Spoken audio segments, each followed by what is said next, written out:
Hello बच्चों, let's see this question. If alpha and beta are the zeros of quadratic polynomial fx is equal to x square plus x minus 2, find the value of 1 upon alpha minus 1 upon beta. तो चलो इस question को solve करते हैं. की concept में apply करूंगी.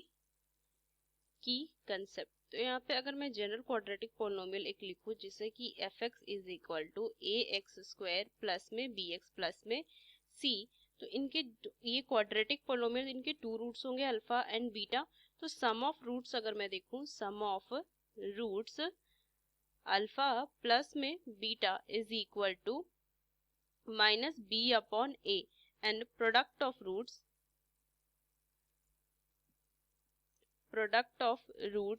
Alpha into beta is equal to c upon a. तो चलो इस क्वेश्चन को सॉल्व करती हूँ. तो मुझे दिया हुआ है quadratic polynomial f x is equal to x square plus में एक्स माइनस में 2. तो अगर मैं यहाँ पे अल्फा प्लस बीटा देखूँ, सम ऑफ रूट्स, तो क्या हो जाएगा माइनस बी अपॉन ए. तो माइनस बी की वैल्यू, ए की वैल्यू 1 हो जाएगी, बी की वैल्यू भी 1 होगी एंड सी की वैल्यू माइनस 2 होगी. तो कितनी वैल्यू हो जाएगी 1 अपॉन 1, तो माइनस 1 हो जाएगी value minus 1. And alpha into beta कितनी हो जाएगी अगर मैं वैल्यू देखूं, तो माइनस नहीं होगा, सी अपॉन ए होगा. तो मैं क्या लिखूंगी, ये वैल्यू हो जाएगा माइनस 2 अपॉन 1, तो माइनस 2. तो इस क्वेश्चन को अगर मैं देखूं तो मुझे वैल्यू फाइंड करनी है 1 upon alpha minus 1 upon beta.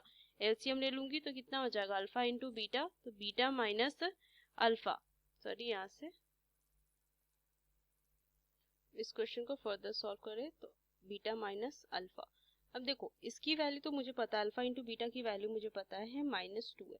और मुझे एक फॉर्मूला हमने पढ़ा था इस तरीके से, देखो alpha plus beta whole square is equal to alpha square plus में बीटा स्क्वायर प्लस में 2 अल्फा इंटू बीटा. अब देखिए अल्फा प्लस बीटा की मुझे वैल्यू पता है माइनस 1 है, तो माइनस 1 का whole square is equal to alpha square plus में बीटा स्क्वायर प्लस में ये कितना है 2 इंटू माइनस में 2. तो देखो अल्फा स्क्वायर प्लस में बीटा स्क्वायर की वैल्यू पता चल जाएगी, कितना जो 1 प्लस 4 5 हो जाएगी.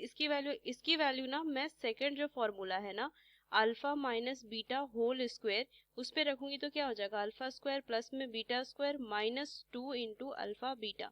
तो देखो इसकी वैल्यू अगर मैं देखूं तो इसमें रख दो इसकी वैल्यू, तो ये 5 माइनस में 2 इंटू माइनस 2 हो जाएगा और ये हो जाएगा अल्फा माइनस बीटा का होल स्क्वायर. ये मैं लिख सकती हूँ ना.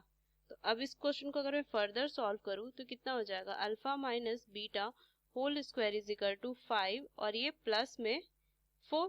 तो alpha minus beta whole square is equal to 9.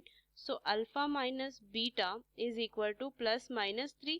ये वैल्यू हो जाएगी. इस तरीके से मुझे वैल्यू निकल गई अल्फा माइनस बीटा की प्लस माइनस 3. देखो अब इसे मैं क्या लिखती हूँ इस तरीके से कि अगर मैं माइनस कॉमन ले लूँ तो अल्फा माइनस बीटा और अपॉन में अल्फा इंटू बीटा तो है ही. तो इसकी वैल्यू अगर मैं रख दूँ इधर, तो देखो इधर मैं क्या लिख सकती हूँ, इनको अगर मैं सॉल्व करूं, जब मैं अल्फा माइनस बीटा की वैल्यू माइनस, तब इस क्वेश्चन को मैं सॉल्व करूं तो मुझे फाइंड करना था 1 upon alpha minus 1 upon beta is equal to, देखो तो माइनस अल्फा माइनस बीटा की वैल्यू माइनस 3 लिखूंगी और अपॉन में अल्फा इंटू बीटा माइनस 2.